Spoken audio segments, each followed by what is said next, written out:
मित्रों, इस वक्त मैं हूँ श्री वृंदावन धाम की पावन धरती पर। और इस पावन धरा पर बहुत सारी ज्ञान की जो धाराएं हैं वो बहती रही हैं। और इसको जानने के लिए उन सब धाराओं के बीच में गोता लगाना बड़ा ज़रूरी है। और इसके लिए मुझे लगता है कि सबसे मुफीद व्यक्ति जो इस बड़े क्षेत्र में हो सकते हैं वो श्री लक्ष्मी नारायण तिवारी जी हो सकते हैं, जो कि ब्रज संस्कृति शोध संस्थान के संस्थापक सचिव हैं। और अलग अलग विषयों को लेकर वो इस धारा को समझने में हमें मदद करते हैं। तो उनको अब हम सुनने जा रहे हैं अलग अलग विषयों पे। वो एक एक करके जैसे वो गुत्थियां खोलते चले जाते हैं और इस महान स्थान का जो रहस्य है हमारे सामने, चाहे वो साहित्य के माध्यम से, चाहे वो इतिहास के माध्यम से, चाहे पुरातत्व के माध्यम से, चाहे जनश्रुतियों के माध्यम से, चाहे फिर वो भक्ति परंपराओं के माध्यम से वो उद्घाटित होता जाता है।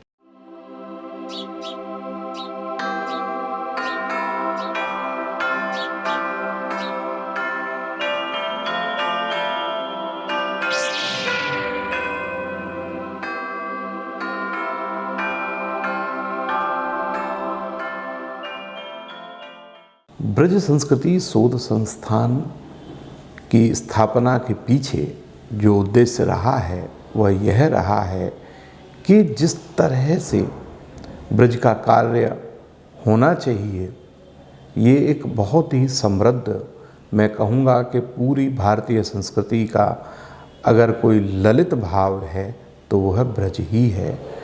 और वहाँ उसके अध्ययन की उस तरह की व्यवस्था भी होनी चाहिए, वो नहीं यहाँ हो पाई थी। तो 2010 में ये बहुत ज़्यादा रूप से ये मुझे इस बात को लेकर के ये लगा कि भाई कुछ करना चाहिए। तब ब्रज संस्कृति शोध संस्थान की स्थापना हम लोगों ने की और हमारे सहयोगी भी इस काम में जुटे हमारे साथ में। दरअसल जो कार्य अकादमिक ढंग से प्रारंभ हुआ था ब्रज साहित्य मंडल के दौर में, और वह दौर था देश की आज़ादी के ठीक समय का दौर था जब देश का स्वतंत्रता समर चल रहा था। उस जमाने में ब्रज के पहली बार ब्रज के अध्ययन की पहली बार शुरुआत हो रही थी और ब्रज साहित्य मंडल का वो दौर था। तब यहाँ पे डॉक्टर वासुदेव शरण अग्रवाल जो भारतीय साहित्य के एक हमारे महान आचार्य हैं, वो राजकीय संग्रहालय मथुरा में क्यूरेटर थे। उन्होंने और लोक साहित्य के चक्रवर्ती विद्वान जिनको हम लोग आज जानते हैं, उनको डॉक्टर सत्येंद्र, उनका पूरा नाम गौरीशंकर सत्येंद्र है, इसके अलावा पंडित जवाहरलाल चतुर्वेदी जी और अन्य लोगों के द्वारा उसमें बहुत से लोग जुटे, प्रभुदयाल मीतल, डॉक्टर चंद्रभान रावत, कैलाश चंद जी भाटिया और अन्य लोग जो है, महिलाओं में भी कई नाम हैं जिनको मैं कहूँगा कि उस दौर में ब्रज के काम में ये सारे लोग जुटे। तो एक अकादमिक और सामूहिक रूप से ब्रज का एक, जिसको कहेंगे कि विचार का एक स्कूल विकसित हुआ और वो बहुत बड़ा काम हुआ था। अगर हम इससे और पीछे थोड़ा जाते हैं तो बिल्कुल नए ढंग से जो काम की शुरुआत हो रही थी ब्रज के अध्ययन की, वो दौर था 1874 के लगभग का, जब मथुरा में अंग्रेज कलेक्टर ग्राउस ब्रज को समझने का प्रयास कर रहे थे। वह एक कलेक्टर भर नहीं थे, वो पुरातत्वविद थे। उन्होंने ही राजकीय संग्रहालय मथुरा की स्थापना की और अलेक्जेंडर कनिंघम के बहुत नज़दीकी संबंध उनके साथ में रहे। तो मथुरा की उस दौर में शुरुआत हुई उनकी। उन्होंने बहुत बड़ा काम किया, यहाँ के कई मंदिरों का जीर्णोद्धार किया जो बिल्कुल खंडहर में तब्दील हो गए थे। गोविंद देव मंदिर उनके अच्छे कामों में से एक है। पूरा जो है उन्होंने गोविंद देव का मंदिर जो था वो पूरी तरह से बर्बाद हो चुका था और वो एक कचरे का ढेर बन गया था। उसको दोबारा से उसको ठीक करके स्थापित किया गया। ये ग्राउस का दौर में ये सारे काम हो रहे थे और ग्राउस की विशेष रुचि थी। उन्होंने हम लोगों के लिए, जिसको हम लोग जो इतिहास पुरातत्व के जो लोग हैं, संस्कृति के लोग हैं, और कोई भी अध्येता जो ब्रज पे काम करता है, जिसको सबसे ज़्यादा पढ़ता है, उनकी पुस्तक मथुराई डिस्ट्रिक्ट में मोयब है। और हम लोग, क्योंकि उस ज़माने में उस पे काम हुआ था, उसका 1880-82 के लगभग तीसरा संस्करण भी प्रकाशित हो गया था। तब वो मथुरा के से उनका स्थानांतरण हो गया था बुलंदशहर। तब वो बुलंदशहर के कलेक्टर हुआ करते थे। उसके बाद वो इंग्लैंड लौट गए। तो वो दौर था जो ब्रज के आधुनिक ढंग से, ब्रज का आधुनिक ढंग से अकादमिक कार्य प्रारंभ हुआ। हालांकि ब्रज के खोज और अन्वेषण का कार्य तो भक्ति आंदोलन के दौर में प्रारंभ हुआ, और एक तरह से जिस ब्रज को आज हम देख रहे हैं उसने आकार तो उसी समय लिया था। मैं उस समय की खोज को भी बहुत मायने देता हूँ, और वो बहुत महत्वपूर्ण कार्य हुआ ब्रज में। परंतु जिसको हम अकादमिक भाषा कहते हैं और जो आधुनिक युग है, वो ग्राउस के टाइम से शुरू हुई। ग्राउस के बाद में ब्रज साहित्य मंडल ने बहुत बड़ा काम किया, और वो काम जो है 70 के दशक तक आते आते एक जैसे रुक गया हो, एक लंबा उसमें एक अंतराल आ गया, क्योंकि वो पीढ़ी जा चुकी थी। उसमें बहुत से लोग थे। अब एक टाइम ऐसा था कि राजकीय संग्रहालय में जो निदेशक होकर के आते थे, वो ब्रज साहित्य मंडल के साथ जुड़ कर के कार्य करते थे। अब उनमें के.डी. वाजपेयी साहब, कृष्णदत्त वाजपेयी साहब, वो बहुत अच्छे भारत के पुरातत्वविद और इतिहासकार थे। उन्होंने ब्रज के इतिहास पे बहुत काम किया और ब्रज साहित्य मंडल में भी कार्य किया। उसके बाद में जो दूसरा बड़ा कार्य किया वो रमेश चंद्र शर्मा जी ने किया। डॉक्टर रमेश चंद्र शर्मा यहाँ राजकीय संग्रहालय मथुरा में रहे। तो उस दौर में जो लोग यहाँ आ रहे थे और वो अकादमिक कार्य को आगे बढ़ा रहे थे। परंतु उसके बाद में ब्रज साहित्य मंडल का एक जैसे विघटन जैसे होने के बाद में वो अकादमिक परंपरा वहाँ पूरी हो जाती है, और एक तरह से समझिए कि ब्रज के अध्ययन का कार्य रुक गया है। तब से उसके बाद में कई सरकारी और कई संस्थाओं के द्वारा प्रयास यद्यपि होते रहे हैं, पर वो जो बात बननी चाहिए और जो जिस तरह से होना चाहिए वो नहीं हो पाया। और ख़ासकर मैं ये कहना चाहूँगा कि सरकारी दृष्टि से संस्कृति का कार्य जो है वो नहीं हो सकता, जो है उसमें हम लोगों को ही लगना पड़ेगा। वो सरकार के अनुदान से नहीं, अनुराग से काम होगा। संस्कृति का काम अनुराग से हो सकता है, गवर्नमेंट के अनुदान से नहीं हो सकता। ये मेरे जीवन का अनुभव है, मैंने इसको बहुत नज़दीकी से देखा है। गवर्नमेंट सहायक हो सकती हैं, परंतु जो अध्येता हैं, जो कलाकार हैं, उन सबको एकजुट होकर के संस्कृति का काम करना होगा। तो 2010 में जब हमने ब्रज संस्कृति शोध संस्थान की स्थापना की, उसके पीछे यही था कि वो जो पुरानी परंपरा है जो प्रारंभ हुई थी देश की आज़ादी के दौर में, ब्रज साहित्य मंडल की जो परंपरा थी, और जिसके पीछे कहीं न कहीं भारत के स्वतंत्रता समर का जो संघर्ष था वो भी साथ में था, और महात्मा गांधी के प्रति जो निष्ठा थी वो भी उसमें थी। क्योंकि आप देखेंगे कि उस दौर में जो कार्य हो रहे थे लोक साहित्य को लेकर के या अन्य साहित्य को लेकर के, उनके पीछे कहीं न कहीं महात्मा गांधी की एक ऊर्जा थी। राष्ट्र के प्रति जो आंदोलन था, राष्ट्र निर्माण था, स्वराज का जो भाव था सबके अंदर में, तो ब्रज साहित्य मंडल के अंदर में भी निश्चित रूप से वही था। अब ये एक दुर्भाग्य रहा कि हम दूसरी या तीसरी पीढ़ी तक उस विचार को नहीं पहुंचा पाए, या उस परंपरा में दूसरी या तीसरी पीढ़ी के लोगों को तैयार नहीं कर पाए, और बीच में एक लंबा जो है एक अंतराल जिसको कहेंगे वो चला गया। अब काम बहुत आगे निकल गया था, और बड़ी मतलब दुख की बात ये है कि जहाँ काम हुआ है इतिहास और पुरातत्व को लेकर के, विश्वविद्यालयों का बहुत अच्छा भूमिका रही है, परंतु ब्रज का दुर्भाग्य ये रहा है कि किसी भी विश्वविद्यालय ने ब्रज के काम के लिए कोई वातावरण तैयार नहीं किया। हालांकि आगरा विश्वविद्यालय, अब उसका नाम डॉक्टर बी.आर. अम्बेडकर विश्वविद्यालय हो गया है, उसमें के.एम. मुंशी भाषा विज्ञान हिंदी विद्यापीठ की स्थापना की गई थी और डॉक्टर सत्येंद्र जी उसके निदेशक रहे और बड़ी बड़ी विभूतियाँ उसके निदेशक रहीं। रामविलास शर्मा जी भी रहे, बाद में पंडित विद्यानिवास मिश्र भी रहे।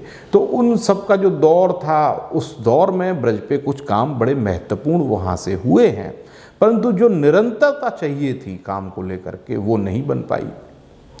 वो जब तक व्यक्ति रहता है तब तक थोड़ी बहुत रहती है, उसके बाद में वो निरंतरता नहीं बन पाई। तो एक लंबा अंतराल इस काम, ब्रज के काम में आ गया और विश्वविद्यालयों को जो करना चाहिए था, जो नज़दीकी विश्वविद्यालय आगरा विश्वविद्यालय था, उसने वो जिम्मेदारी नहीं निभाई। अब मैं ठीक से नहीं कह सकता कि उन्होंने इसके पीछे कोई उनके पास विचार था कि नहीं था, जबकि इस विचार को लेकर के सबसे अच्छी तरह से जो है विश्वविद्यालय कर सकते थे और नहीं किया गया। तो ब्रज पे काम होते रहे अलग अलग तरह से, अन्य विश्वविद्यालयों से लोग अध्येता आते रहे, समय पे कार्य करते रहे, विदेशी विश्वविद्यालयों से भी आते रहे। कुछ विदेशी लोग भी इस दौर में आए, इस बीच में आए, उनका नाम भी हमें उल्लेख जरूर करना चाहिए और उनके कार्य जो है वो अपने तरह से हैं और काफ़ी श्रम जिसमें किया गया है उस तरह के कार्य हुए। क्योंकि विश्वविद्यालय का जो कार्य है वो पीएचडी के शोध से जुड़ा हुआ रहता है हमेशा जो है। तो बीच में ये जो जिस दशक की मैं बात कर रहा हूँ 70 और 80 का जो दौर आया, उसमें विश्वविद्यालय शोध के स्तर का भी काफ़ी पतन हुआ। तो एक तरह से ये कहेंगे कि जो परंपरा ब्रज के अध्ययन की प्रारंभ हुई थी वो एक छिन्न भिन्न जैसी हो गई जो है, और एक लंबा समय ऐसा चलता रहा। तो ये बहुत महत्वपूर्ण इतना अंचल था और यहाँ की कोई शोध की कोई वास्तविक व्यवस्था यहाँ नहीं है। ये कितना बड़ा दुर्भाग्य है कि भारत का इतना महत्वपूर्ण सांस्कृतिक अंचल, यहाँ कोई शोध की कोई व्यवस्था ही नहीं थी। देखिए, ब्रज संस्कृति शोध संस्थान की स्थापना जो हुई है उसके पीछे जो मेरा व्यक्तिगत संग्रह था, आज ब्रज संस्कृति शोध संस्थान में हस्तलिखित ग्रंथों का बहुत बड़ा संग्रह है, जिसमें 3000 हस्तलिखित पांडुलिपियाँ यहाँ संग्रहित हैं, जो ब्रज और भक्ति साहित्य का जो विशाल भंडार है उससे संबंधित हैं, और अन्य शास्त्रों से जैसे संस्कृत है और आयुर्वेद है, तंत्र है,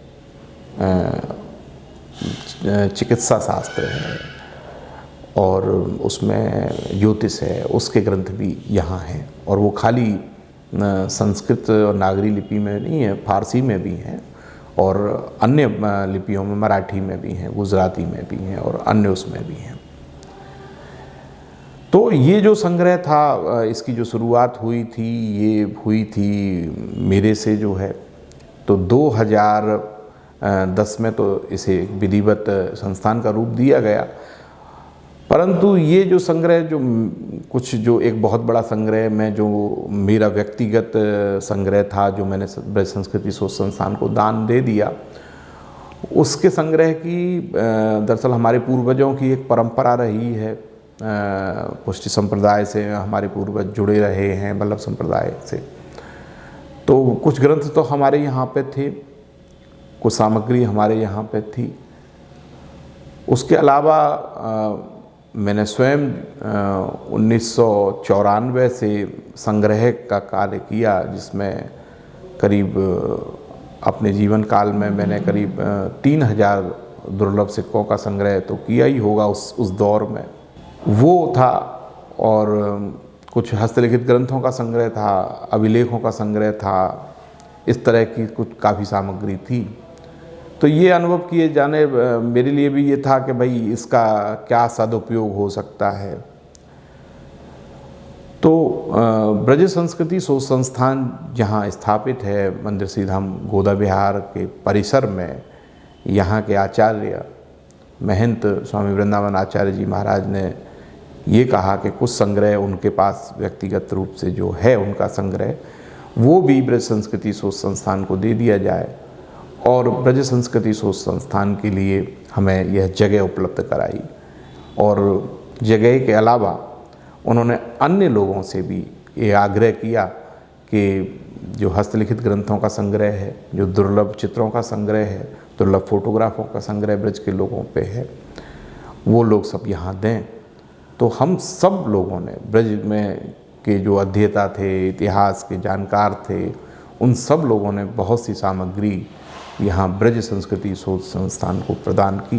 तो आज एक समृद्ध संग्रह यहाँ एकत्रित है, जिसमें ब्लैक एंड वाइट फोटोग्राफी है, लिथोग्राफ हैं, नक्शे हैं और कुछ पुराने चित्र भी हैं। इसके अलावा कुछ कलाकृतियाँ भी हैं, कुछ बर्तन भी पुराने हैं, जैसे पिचकारियाँ हैं, जैसे पानदान है। इस तरह की सामग्री का भी संकलन यहाँ एक बहुत अच्छा संकलन जो है ना, साधुओं के जल पात्रों का भी है। तो वो सारी सामग्री को यहाँ एकत्रित किया गया और निरंतर हर वर्ष ब्रज संस्कृति शोध संस्थान के जो संग्रह है उसकी अभिवृद्धि हर वर्ष हो रही है। और हमें हस्तलिखित ग्रंथ वृंदावन से हर वर्ष मिल रहे हैं। और अन्य विद्वान भी, जैसे इसमें बहुत बड़ा योगदान पंडित उदय शंकर दुबे जी का है, बनारस से भी बहुत सी सामग्री उनके द्वारा और अन्य लोगों के द्वारा यहाँ प्राप्त हुई है और हो रही है लगातार। इसके साथ साथ ही ब्रज के तीर्थ पुरोहितों के द्वारा जो उनके बही खाते हुआ करते थे, हालांकि आज वो अब उतने प्रासंगिक नहीं रहे, परंतु इतिहास के बड़े काम की चीज़ हैं। तो इस तरह की यहाँ अभिलेख और बही खाते भी यहाँ हम लोग उन्हें संरक्षित कर रहे हैं।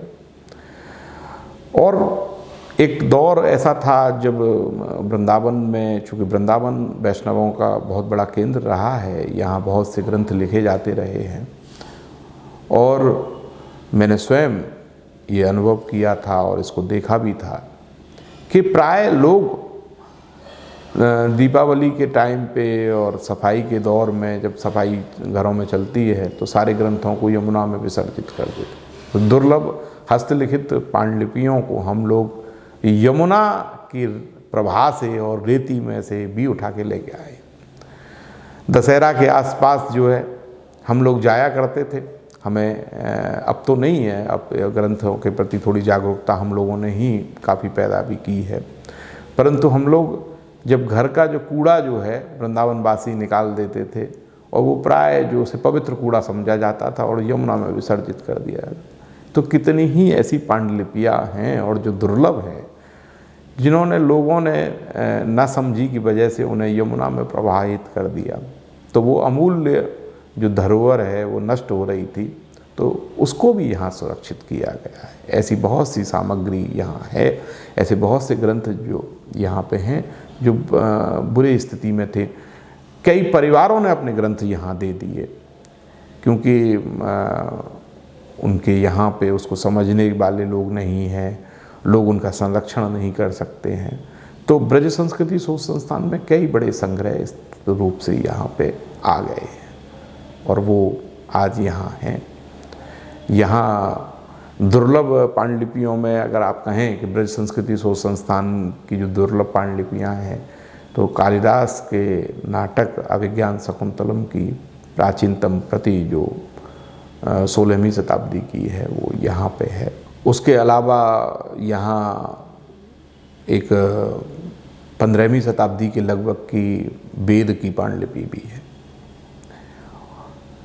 इसके साथ साथ ही जो ब्रज का और वृंदावन का जो इतिहास है उससे जुड़े हुए बहुत से अभिलेख, करीब 1500 के लगभग मंदिर अभिलेख और बहियाँ रिकॉर्ड यहाँ पे जमा किए गए हैं। इसके अलावा मुद्रित पुस्तकों का यहाँ एक अलग से शोध संदर्भ ग्रंथागार हम लोगों ने तैयार किया है, उसका संग्रह तैयार किया है। और मैं समझता हूँ कि ऐसा हो नहीं सकता कि ब्रज के आप किसी विषय पर कार्य करें और यहाँ आपको कोई बहुमूल्य सामग्री न मिले। ऐसा कोई अध्येता शायद होगा कि जो ब्रज पे कार्य कर रहा हो और ब्रज संस्कृति शोध संस्थान में उसको कोई बहुमूल्य उसके काम की सामग्री ना मिले, ऐसा हो नहीं सकता। तो उस तरह से इसको हम लोगों ने तैयार किया है कि ये अध्येताओं के लिए सारी सामग्री एक जगह उपलब्ध हो। उसके अलावा एक अध्येताओं की बड़ी टीम ब्रज संस्कृति शोध संस्थान के साथ में जुड़ी रही है और देसी विदेशी अध्येता यहाँ वर्ष भर आते रहते हैं। हम लोगों ने एक प्रकाशन प्रभाग की भी स्थापना की है और महत्वपूर्ण प्रकाशन वहाँ से हो रहे हैं लगातार ब्रज से संबंधित, जो अधिकांश अध्येताओं के हैं और बड़े उपयोगी प्रकाशन हैं। उसमें बहुत कार्य प्रकाशनों को लेकर के हम लोगों ने किया है। हम छोटे छोटे ब्रोशर छाप रहे हैं जो अलग अलग ब्रज की परंपराओं से हैं, प्राचीन सिक्कों के ऊपर हैं, क्योंकि ब्रज संस्कृति शोध संस्थान में करीब 5000 दुर्लभ सिक्कों का संग्रह है। यहाँ 6ठी शताब्दी ईसा पूर्व का जो मथुरा का पहला सिक्का है वह भी संग्रहित है। मैं समझता हूँ राजकीय संग्रहालय मथुरा के बाद अगर कोई सबसे बड़ा संग्रह मुद्रा शास्त्र से संबंधित है प्राचीन सिक्कों का, तो वो ब्रज संस्कृति शोध संस्थान में ही है। तो इस तरह की सामग्री को हम लोगों ने यहाँ पे एकत्रित किया है। उसके अलावा हमने पिछले वर्ष जब एक लंबा दौर निकला बीमारी का, तो ऑनलाइन कार्यक्रम हम लोगों ने किए और काफ़ी जो है मंदिर देवालय संस्कृति को लेकर के, जो मंदिरों में विकसित एक संस्कृति है ब्रज की, उसको लेकर के बहुत लंबा काम किया। ब्रज की समन्वय की जो परंपरा है उस पे हमने एक बहुत लंबा कार्य किया। तो ये सारे कार्य जो है ऑनलाइन भी किए गए हैं। जब पूरा विश्व थम गया था इस महामारी कोविड की वजह से, ब्रज संस्कृति शोध संस्थान ऑनलाइन तरीक़ों से, ऑनलाइन माध्यम से काफ़ी कार्य करता रहा सक्रिय, और इसके पीछे ब्रज के अध्येताओं की ही टीम है। आज मैं इस बात का इस पे मुझे बड़ा हर्ष है कि अगर ब्रज पे कार्य करने वाले अध्येता किसी स्थान को अपना घर समझते हैं तो वो ब्रज संस्कृति शोध संस्थान ही है। यहाँ देश भर से, विदेशों से भी अध्येता वर्ष भर आते ही रहते हैं और अपने अलग अलग विषयों को लेकर के आते हैं और उन्हें कुछ न कुछ सामग्री यहाँ से मिलती है।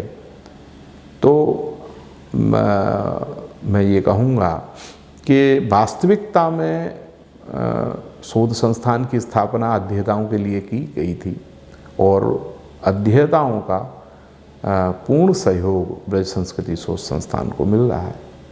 ताड़पत्रों पर लिखी दुर्लभ पांडुलिपियाँ यहाँ संग्रहित हैं।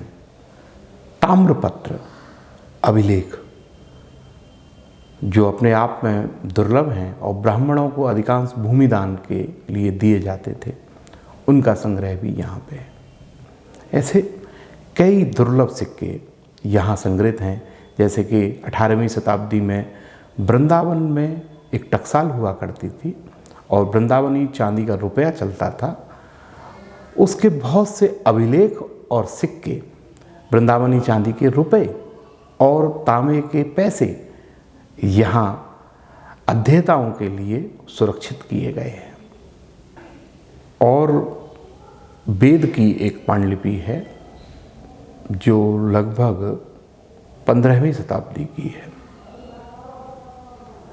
इसके अलावा यहाँ पे गोस्वामियों के सामाजिक जीवन, उनके आर्थिक जीवन के पहलुओं से जुड़ी कई बहियाँ हैं जो मंदिरों के रोजनामचे हैं, रोज़ के खर्चे, किन किन मंदिरों में क्या होते थे, आय और व्यय क्या होती थी। एक दुर्लभ राधा रमण जी के गोस्वामियों की विवाह बही है। उन लोगों ने 19वीं शताब्दी के बाद और 20वीं शताब्दी के प्रारंभ में एक उनके यहाँ विवाह की रस्में जिस तरह से होती हैं उनका स्वयं अभिलेखीकरण किया और उसमें ये तय किया कि किस रस्म में कितने रुपए व्यय किए जाएं। वह दुर्लभ जो एक पांडुलिपि के शक्ल में है वह दुर्लभ बही भी यहाँ पे है। इस तरह के बहुत से अभिलेख जो यहाँ के ब्रज के जनजीवन के बारे में हैं वो यहाँ पे हैं और देश भर से अध्येता यहाँ आते हैं। विशेषकर इतिहास से जुड़े हुए अध्येता के लिए तो यहाँ बहुत ही मूल्यवान सामग्री है। यहाँ का शोध संदर्भ ग्रंथागार जिसमें 5000 के लगभग ब्रज से संबंधित ऐसा कोई संदर्भ ग्रंथ होगा जो यहाँ न रखा गया हो। संस्थान के द्वारा ब्रज के अध्येताओं का एक राष्ट्रीय सम्मेलन प्रतिवर्ष आयोजित किया जाता है।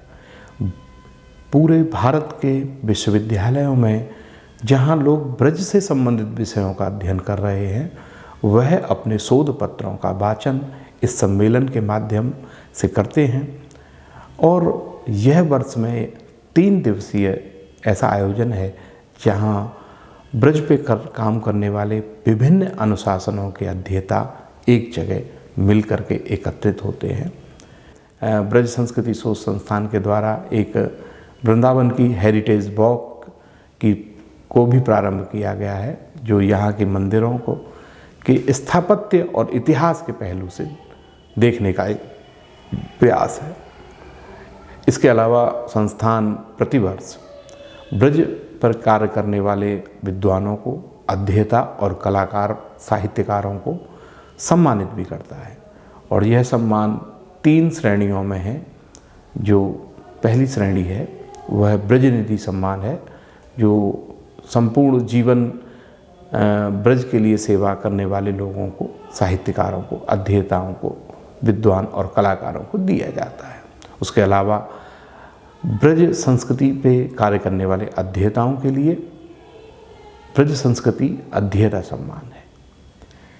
जो विश्वविद्यालयों में शोध छात्र, विद्वान, अध्येता स्वतंत्र रूप से भी जो कार्य कर रहे हैं यह सम्मान प्रतिवर्ष उन्हें दिया जाता है।